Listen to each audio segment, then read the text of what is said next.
Fala, meus anjinhos, tudo bem com vocês? Sejam todos muito bem-vindos ao canal Heitor Explica. Eu sou o professor Heitor e hoje eu vou iniciar o nosso estudo de ótica geométrica. A ótica que é um assunto visto geralmente, na maioria das escolas no segundo ano e que vai estudar a luz, a sua trajetória, a formação das imagens. A gente vai começar a entender a diferença de espelho plano, espelho convexo, problema de visão, enfim, muitas outras coisas, tá? Só que, antes de tudo, a gente precisa ter uma boa base dos conceitos que envolvem a ótica geométrica. E aí eu vou trabalhar os fundamentos que a gente vai utilizar ao longo do nosso estudo de ótica. O primeiro deles é o conceito de raio de luz. O que é o raio de luz, professor? Bom, quando a gente está estudando luz, então, a gente precisa entender como é que a gente pode representar a luz, como é que eu posso representar a luz que vem lá do Sol e chega até aqui na Terra, chega nos nossos olhos, e a maneira que a gente vai representar a propagação da luz é através de raios. Então, aqui eu tenho um exemplozinho de uma vela, que você sabe que ela está iluminando uma região ao redor dela, e a representação da luz, vai ser através de uma reta com uma setinha. Então, o raio de luz, que é representado por uma única seta, como a gente está vendo aqui, é a representação da trajetória da luz.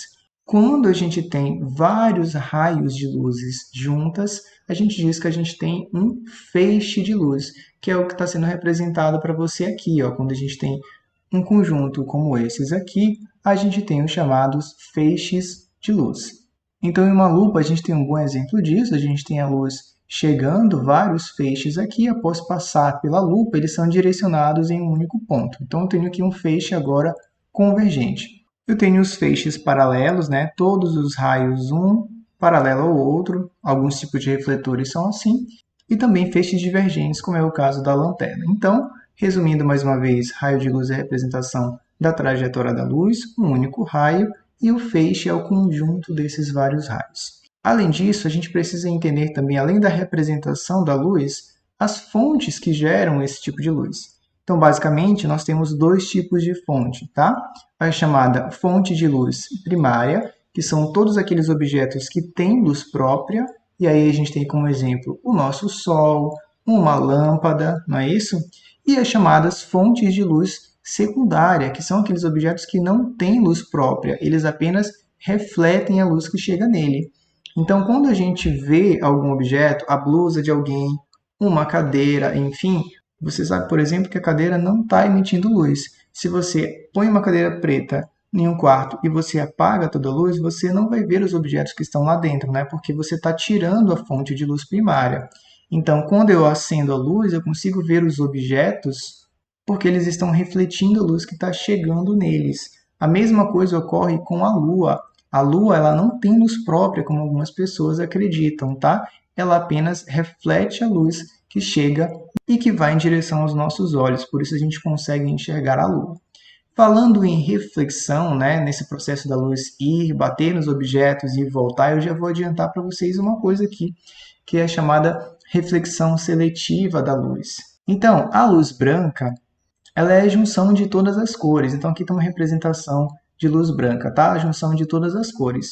E quando essa luz bate nos objetos, essa luz pode ser refletida, que é um fenômeno que a gente vai estudar mais à frente. Quando ela vai ser refletida, o raio de luz que vai chegar nos nossos olhos, ou seja, a cor do objeto que a gente vai encontrar, ela vai depender da superfície. Então, se eu enxergo algo azul, é porque quando a luz branca bate nele, aquele objeto só está refletindo a luz azul.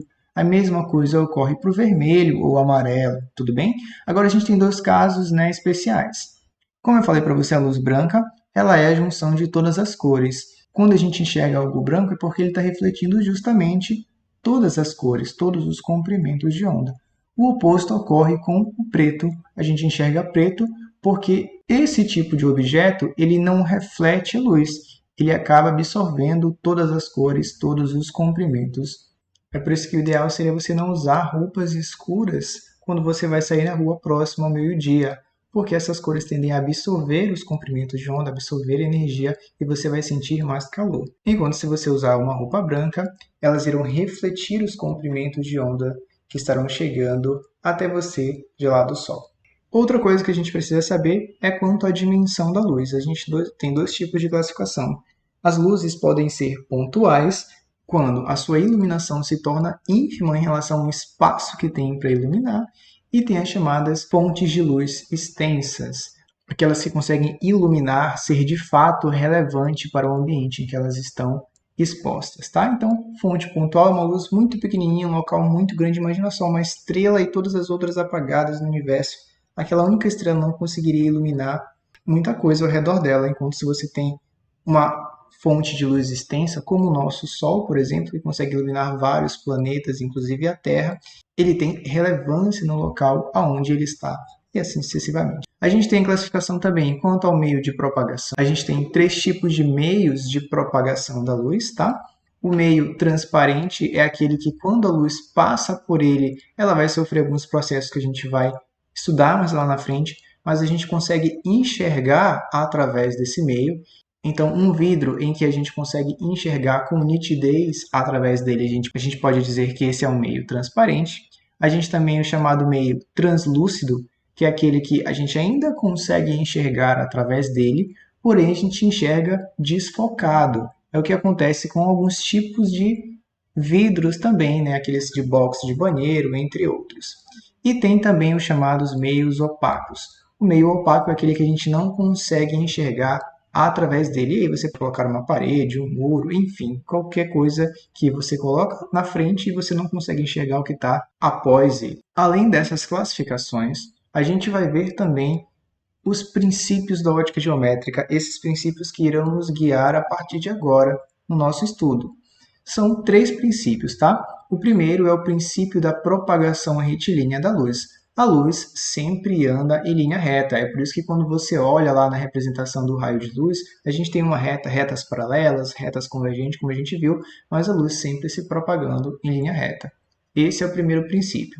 O segundo princípio é o princípio da independência dos raios. Se você tem raios se cruzando, eles seguem seus caminhos de maneira independente.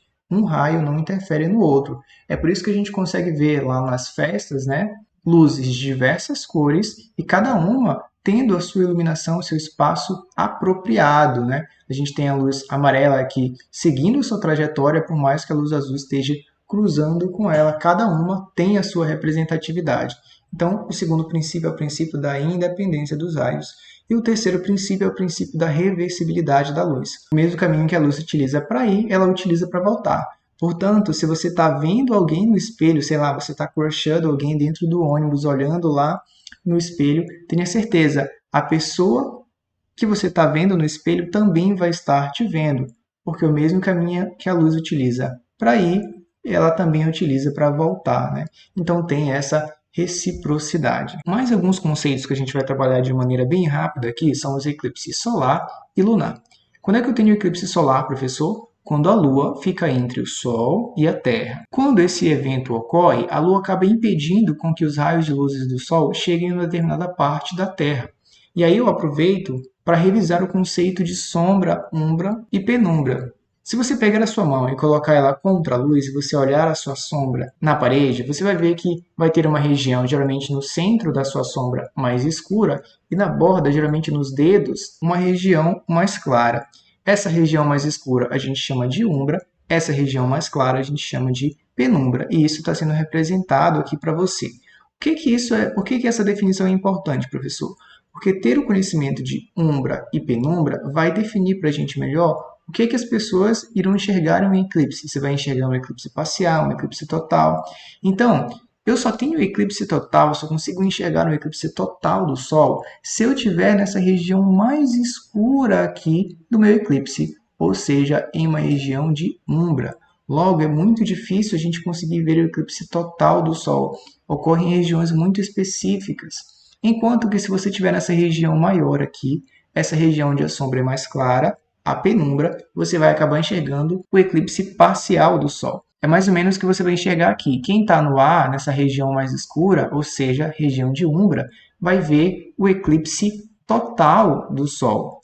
Quem estiver nas extremidades A e B, vai ver o eclipse parcial. E aqui, dependendo da distância, a gente vai ter uma outra situação que não cabe a gente discutir aqui agora. Já o eclipse lunar é quando a Terra fica entre o Sol e a Lua. Enquanto o solar é quando a Lua fica entre o Sol e a Terra, no lunar é quando a Terra fica entre o Sol e a Lua. Quando é que eu vejo a eclipse total do Sol, professor? Quando a Lua chega e fica exatamente na região de umbra, ou seja, ela está totalmente encoberta pela Terra. Entendido? Outro conceito que a gente vai ver de maneira bem rápida aqui são as fases da Lua. Então, essa imagem ela é bem legal aqui porque a gente consegue ver a visão da Terra de como é que isso seria. Então, quando é que eu tenho lua nova, professor? É quando a gente não enxerga a lua no céu, né? Por que que a gente não enxerga? Porque o lado que a lua está iluminada é o lado que está em direção ao Sol. A parte de trás, que está de frente aqui para a Terra, não chega luz. Se não chega luz, a gente não enxerga, porque os raios, né, não refletem e vão em direção aos nossos olhos. E quando a Lua vai se movimentando, né, se movimentando nesse sentido que eu estou demarcando aqui para você, a região iluminada ela vai aumentando. Então, para quem está nessa região aqui na Terra, ele já vai conseguir ver uma parte da Lua iluminada, que é essa visão que a gente vai ter aqui. Então, a gente diz que a gente tem agora aqui a chamada Lua crescente. De acordo com que a Lua continua se movimentando, né, e esse processo de mudança de uma fase para outra é de aproximadamente 7 dias, quando a Lua chega a estar completamente atrás aqui da Terra, essa face da Lua que está voltada para a Terra, ela está completamente iluminada pelo Sol, né? Os raios solares, eles vêm, eles vão bater na Lua e eles serão refletidos e irão em direção da Terra. Então, quem está aqui na Terra vai conseguir ver esse lado da Lua iluminado. É quando a gente tem a chamada Lua cheia. E aí a Lua vai sair dessa fase de Lua cheia, vai continuar se movimentando e ela vai começar a entrar naquela região escura novamente, onde só uma parte da Lua vai estar iluminada e a outra parte vai estar escura. A gente diz que a Lua vai acabando, ela vai minguando, vai ficando toda escura. Então esse é mais um processo que eu estou revisando rápido com vocês aqui, as fases da Lua. Para a gente finalizar a nossa aula, a gente não pode deixar de falar da câmera escura, que tem um funcionamento muito parecido com o das câmeras fotográficas, com o funcionamento dos nossos olhos, né, em traduzir as imagens que a gente vê, que é mandado para o nosso cérebro. Enfim, tudo isso a gente vai entender a partir desta câmera escura. Então, o que é uma câmera escura, professor? Basicamente, nesse exemplo que eu estou usando para você, aqui é uma caixa, onde a região dela está sem iluminação nenhuma, porém, eu consigo projetar a imagem de um determinado objeto. E como é que isso funciona? Bom, para isso você tem que lembrar dos princípios que a gente acabou de estudar. O primeiro é que a luz sempre se propaga em linha reta. O raio de luz que sai aqui da ponta dessa chama, daqui de cima, ele vai se propagar em linha reta, e ele vai ser projetado na parede da caixa bem aqui. Quando esse raio de luz sai, ele vai passar por aqui, ele vai ser projetado aqui no fundo da caixa. Logo, você percebe que a imagem que a gente vai conseguir ver dentro dessa caixa aqui é uma imagem invertida. Ela é do mesmo tamanho do objeto, mesmo tamanho da vela, porém ela fica de cabeça para baixo. A formação da imagem nos nossos olhos ela é feita também de cabeça para baixo, devido a esse cruzamento dos raios que vocês viram aqui, porém o nosso cérebro é responsável por fazer a desinversão ao processar essa informação. Ok, professor, deu de entender mais ou menos isso aqui, mas o que é que tem importante disso aqui? Bom, porque a câmara escura ela vai nos dar uma base muito grande para resolver um bocado de problemas. Como assim? Eu não sei se você percebeu, mas a gente tem aqui dois triângulos. Eu destaquei um aqui em verde na parte de fora. Então, se a gente pegar os raios que se cruzam bem aqui, do lado de fora da caixa, próximo aqui ao objeto, a vela, a gente tem um triângulo. E se a gente analisar na parte de dentro da caixa, onde vai ser formada a imagem, a gente também tem um triângulo.